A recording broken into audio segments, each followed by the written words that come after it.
folks, it's Ariel over here at Finest. I'm going to do another cooking video today. This time we're going to make a batch of ranch dressing. I don't generally do well with dairy myself, and one of my friends I cook for a lot doesn't either. So this is a dairy-free version of ranch dressing, but it's so good on salads. I do a lot of big salads, especially in the summer. Tons of different greens and herbs and veggies and some fruit, often topped with leftover elk steak. And I love this ranch dressing on that, or as a dip with all kinds of veggies, carrots, cucumbers, all the stuff that I'm getting out of my garden right now. So I'm just going to show you real quick how I mix this up. I'm going to start with 2 cans of coconut milk. A can opener. Do make sure that you get the full fat coconut milk, not the light. I don't generally cook low fat anyway, but the light stuff has a lot of liquid and very little cream, and so if you do that, your dressing is going to be really, really runny. It wouldn't hurt anything, but it's just not going to have the thick texture that you probably want. So I'm just opening these cans. The top of a can is usually all cream, and there you can kind of see the, with that bowl where you can see it, kind of see the liquid running out, and if you have the low fat, you will have a lot more of that clear liquid, like I said, and a lot less of the thick stuff. So there goes one can, open another can. This is one of my favorite things to use for, like I said, with all kinds of veggies in the summer. It's just so tasty. You can do it in the winter as well with you know, dried herbs and stuff, but I am going to use fresh right now because I've got them. And just clean all this out, make sure I don't waste any of it. There we go. Now I'm going to just kind of smush up a little bit here. The bigger blocks of fat will blend this all later. This is a big batch because I tend to be busy. I like to make a big batch while I'm making it, so that I will have plenty for a while, because it keeps pretty well in the fridge. I'm going to grab my measuring cup, just right over here. Should have had that planned out ahead of time. And I'm going to put mayo in here. You can make your own mayo. It's actually not very hard if you've got a blender and eggs and oil, but this is store-bought organic mayo. We need 3.5 cups of this. So far I've got 2 cans of coconut milk, 3.5 cups. So it's about a 1-to-1 portion on mayo and coconut milk. So if you don't want to make like a half gallon at a time, which is about what this recipe makes, you certainly don't have to.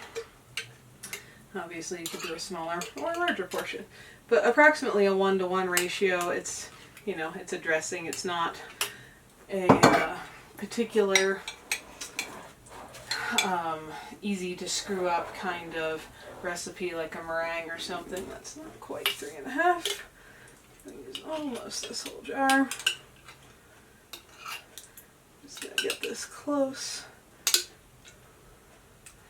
we're going to call that good. Again, you can make just about any size proportion you want. You could even adjust all the different herbs and stuff I put in here to your taste, but I'm going to try to give you approximately the proportions for what I usually do.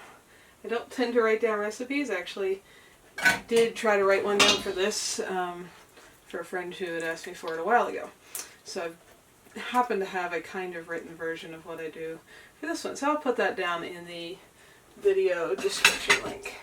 Okay, now you should be able to see in that bowl I've got the mayo and the coconut milk. I'm going to stir that up better later. Doesn't really matter. We're going to get the seasonings in there so they can start soaking their flavor through everything. So I'm going to do salt. I always use either pink Himalayan salt or some kind of other real salt. As you can see, that looks dirty in there. That's because it's got all the other minerals in. It's not bleached or anything. I recommend that. I'm going to call that 1.5 teaspoons of salt, and just put that in there. I always taste this at the end anyway and see if I need to adjust. Pepper, you could use pre-ground pepper. I've got a pepper grinder with a mix of peppercorns, and I think you get a much better flavor with the fresh grind, so to do, again, about a teaspoon and a half of pepper. So a teaspoon and a half of salt, teaspoon and a half of pepper, or like I said, more or less to your taste, whatever you prefer. Some people might like a lot more pepper. I've never been a big black pepper fan myself. So we're going to say that's about enough fresh pepper. Just going to mix those in a little bit so the flavors can start to blend. At least get them wet. Okay, parsley and dill. That's the next two things. And what did I do with my scissors? There we go.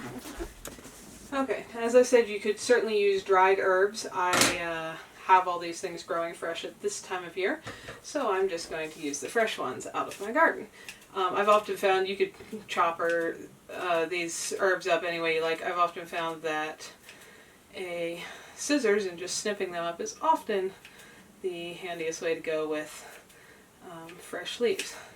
If you're going to do dried, you're going to use a little different proportions. What my notes say that I usually do if I'm doing dried is about a tablespoon of parsley and about a teaspoon and a half of dill. I really don't measure very much at all when I'm doing these fresh leaves. I just grabbed a handful of what I had growing out in the garden around the house, and I'm going to snip these all up as fine as I can so they blend nicely into our dressing, kind of down to the ends of the stalks there. So I've got dill. I love the smell of fresh dill. Wish you could smell through that camera. It's just an amazing scent. So mix that just a little. Parsley. Again, I've got tons of it here. If you were doing dried, I'd do about a teaspoon of dried. Obviously this is going to be a lot more than a teaspoon of fresh, but I have more parsley growing right now than I can possibly eat. It's good for you, so I'm going to just put quite a bit of it in here. And again, people probably all have their own favorite methods for chopping up herbs like this. I just find using a scissors seems to work pretty well. You can just kind of squish everything in a clump and chop it up nice and fine.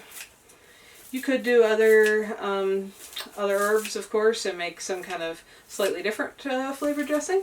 But if you want something that tastes kind of like a, actually very much like, except better, than a traditional ranch, this is the combination I would use.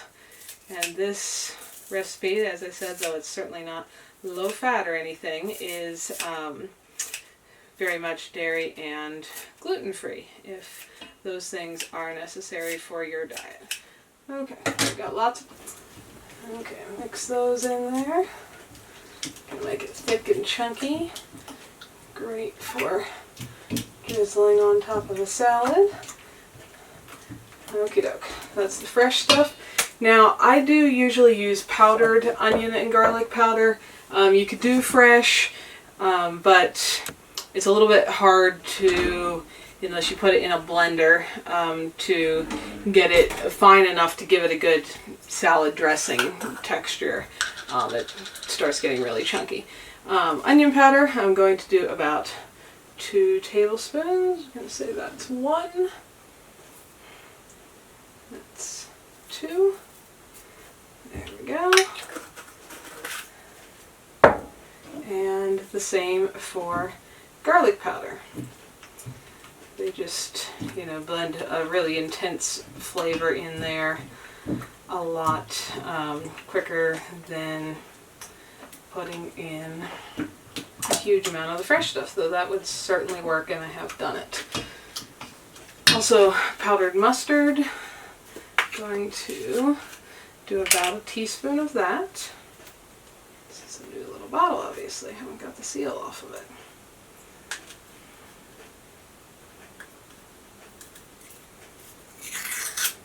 There we go. Okay, powdered mustard. About a teaspoon. And again, you could do these things to, I'm sorry, a tablespoon, not a teaspoon, about to taste. Something like that. And mix that in. That's going to give it just a little bit of a yellow color, but it mostly blends into the white and the greens. Now I'm getting through mixing each thing in here, getting most of the big chunks out, other than the herb chunks. But this is amazing. As I said, I love doing this on all kinds of fresh things. If you give it a little bit of time, you could put this on a salad or something right this minute and it would be great. But if you give it a little bit of time to sit, and as I've said, it keeps in the fridge well, I'll keep it for, more than a month in the fridge, but it doesn't usually last that long because I eat it all before then. But if you let it sit for a little bit, the flavors do kind of blend and get a little bit stronger than they are right this second, especially with the fresh herbs. They need a little bit of time for the flavors to soak out into everything else. There we go, got a bowl of ranch dressing. Just while I was out in the garden earlier, I pulled a couple of my little purple carrots, trim one of them up here, and give it a try with the freshly made ranch dressing. I'd have to look at my seed packs to remember what the name is of these carrots for sure, but they are pretty cool. They could grow a little straighter. I just have really rocky soil, so things growing straight are a little bit hard. I don't know how well the camera shows. That is a deep purple the whole way through. I also have some that are purple on the outside and have orange in the middle. I like all the different brightly colored veggies because they've all got different micronutrients and everything in them, and they're really pretty. So, purple carrots, white ranch dressing, just going to have a snack. That is awesome.